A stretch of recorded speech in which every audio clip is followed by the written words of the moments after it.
Is die aan het connecten? Zal ik even mijn Facebook op mijn telefoon openen? Ja, moet ik het ook doen? Hey, Krista. Ja, volgens mij is die al live op Facebook. Hij is hier nog aan het connecten. It says it, yeah. Oh, great. And I'm still talking in Dutch. Shouldn't do that. No. Yes. We're going English.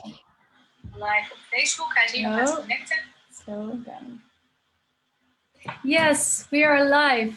Welcome everyone watching this now or maybe later. We have a really exciting thing that we came up with, and that is having a weekly conversation every Tuesday at 7 p.m. European time, talking about outrageous love. And one week I will be talking with Claire Molinard, and the other week I will be talking with Chahat Corton, and that is this week. And Claire and Chahat are together with Dr. Marc Gafni co-creating, organizing, and space holding the Outrageous Love Festival.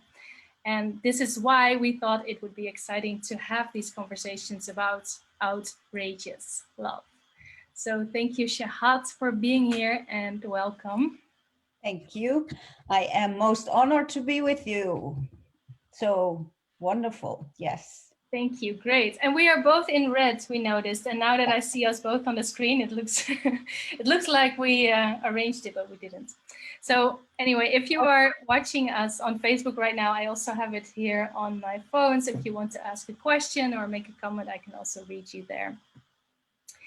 So let's talk about outrageous love. And the question is quite big. How does it feel to be an outrageous lover? But maybe you can just share what comes to mind first. Well, the word you used was exactly part of what when you asked me, how does it feel to be an outrageous lover? That feels big. And it also feels a lot of things. It feels namely life cruising through you in every moment. Yeah. And that it's challenging, and it always invites me to what's the highest option, what's the highest option. So in that sense, it's something like, how does it feel to be an outrageous lover is a big invitation to be willing to open my heart again and again, to be willing to inform myself again and again on what is the latest information, what is the biggest perspective that we can hold, that embraces, that doesn't exclude, that holds everybody in the circle, that gives effort to hold everybody in the circle, how hard that can be. Mm.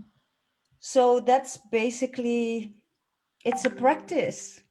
It's a practice, it's an invitation, it's a position, it's a statement, and it feels amazing. It feels amazing. And sometimes it feels, oh my God, what did I get myself into? Right, yes. And then I'll have to dig a little deeper and find the joy and find the truth and find the commitment. And that's great. That's a challenge. That's a beautiful, satisfying challenge. I wouldn't want it to be any different. Mm. Yeah, I love how you are in your sharing, holding those two things, that it's, you know, outrageous lover, it can sound huffy, fluffy, new agey, let's all love each other. But you're also sharing the outrageous part, and that it's actually, it takes a lot of courage and commitment and dedication in those hard moments to open up again. So maybe. Yes, I agree. And of course takes a lot of, it's that, but it's also being an outrageous lover and being that you're in my world and being knowing that you're in my world and knowing that Claire is in my world, knowing that Marc is in my world, knowing that Christina Amelong, Christina Kincaid, Kirsten, Tom, Terry, all our friends, it's such an amazing community in which that I more and more like truly begin to experience, I'm not doing this for myself, not merely for myself. I get a lot from it. Yes. And I'm not doing it merely for myself. Yeah. Wow. That's Because I actually want to be another. true. I want to be true to you as well. Mm, yes. Wow. That brings actually raise another question: is how does it feel to be a part of a band of outrageous lovers? Well, the same. The same. I could give the same. I could give the same answers. Like it's enormously rewarding. It's challenging. It's inviting. It's yeah, because since we're always looking for the deepest, the highest, the widest perspective, doesn't mean that we're saints, right?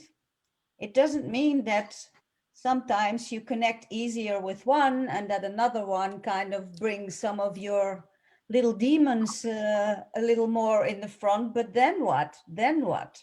Then what am I invited to? And I actually love that. Mm, I love to be challenged in that way and to,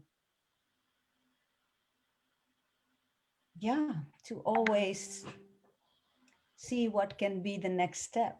What would love do? What does yeah. existence wants from me now? What is the question? Yeah. What should I listen to? Yeah. Those are, yeah, beautiful questions to ask yourself in those hard moments. And last week with Claire, we also spoke about like what is our favorite practice to reconnect to outrageous love. And those questions she also shared, that Mark shared, what does reality need from me right now? And the other practice she shared was just physically making the movement of opening your heart. Yeah. Is there a practice that you can add to that? How do you do that when you are in that contraction and everything maybe feels heavy or you don't feel the love? What do you do to reconnect? Well, I mostly start with acknowledging that it's hard, Mm, that there is a hard moment, mm, and that it's not about not feeling hard moments, but it's always the paradox, huh? It's acknowledging that is there and uh, becoming aware of the longing that I don't want to get stuck there. yeah. And that is basically my biggest practice in so many ways. Ted, my former teacher before I met Mark, and he always said to me, like, how does your heart feel? And Mm, then I know where I am. yes. Feels heavy, my heart feels closed, my heart feels like a bubbly fountain, and I cannot trick myself and say, yeah, my heart is okay. No, that Well, doesn't. I can still trick myself that Well, it's so, yeah, it's so strange how when my heart is actually closed and contracted, I can pretend that it's not, or it's I don't amazing. even notice because you just keep on going until somebody asks you, like, oh, wait, oh, right, I'm not even. So that's a really great, yeah, practice to just start by acknowledging what is there, even though it sounds so simple, it's not at all. Yeah, and not blaming. I Hmm. didn't do something wrong that my heart reacts like this, Hmm. because the heart is a very sensitive system, sensitive organ. Hmm. I cannot make it Yeah. like that, then Yeah. it would be dead, then it would be static. So it dances, it opens. It's like, you know, when we saw the octopus Yeah. in my octopus teacher, that's a very, very sensitive being. And Ah. our heart is very, very sensitive. It's enormously strong and it's enormously radiant. And it's also enormously tender and sensitive. Ah. And the important thing is, of course, how do I interpret when my heart is closing? Am I Mhm. interpret? You see, my heart is closing, so I must be right that this is not okay. Well, not sure. Mm. That can be examined. What is it? What is it driving? What is the deeper layer? Where? Yeah. Yeah. Wow. Yes. So I'm just kind of reiterating, like we have step one, acknowledging that it's happening, Okay. So and then thank you for the structure. no, I'm receiving what you're saying, and then I hear you saying like also not getting stuck in the story actually of oh my heart is closing because blah blah blah blah. Blaming is the second, like Hmm. acknowledging. Oh right. Blaming would be the second. I'm not blaming myself that my All right. heart is closed again. Yeah. So I'm not blaming, I'm not shaming, I'm Yeah. acknowledging. And And actually, that process of acknowledging is already. It feels like that's already softening and opening the heart again. Is there something else that you do, or is it just being with yourself and allowing what is there? allowing what is there, and becoming aware of the story and the interpretations that I give for my feeling, in the sense that I'm like yeah, projecting something outside instead of owning my closure, Yeah. without, yeah, with feeling the closure, seeing the story, keeping the commitment, Mm. something like that. Yeah. What's the next step? Yeah. Beautiful. So coming back to the question, how does it feel to be an outrageous lover? It means opening your heart over and over again, if I Yes, hear you. yes. It feels abundant, 1,000,000,000%, as Mark would say. Yeah. It needs it needs me 1,000,000,000%. And I wouldn't want it to be different. Yeah. It needs me. Outrageous love. Yeah. Yeah. It needs me to live it Mm. over and over again, to live it and to make it real. Yeah. Yeah. That's what I absolutely also love about these conversations, that it actually becomes more real. Yeah. Having these practical examples of being human and struggling and then connecting to this great force of outrageous love. But Yeah. how do we reconnect to that over and over again? And how do we embody it? And how do we put it into action instead of just sitting, meditating on it, but actually going into the world? So, Yeah. It's like what Americans say, outrageous love is when the rubber hits the road, then we need to dive in and say, yes, okay. yes, exactly. Yes, yes. And it feels powerful. Yes, Total. It feels total powerful. yes. Yes. So thank you so much for sharing your wisdom and your insights. I think we will close it with this. Is there anything you want to say to round it up? Well, to round it up is Is that it? to be thankful for these conversations, and to be thankful for you to be in the space and to engage with us in this way.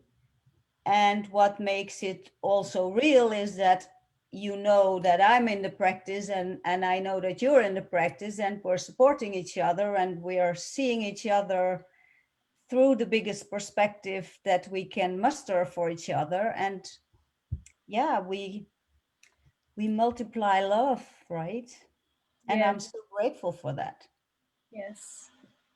Multiplying love, yes. And I can't wait for the next conversation to happen.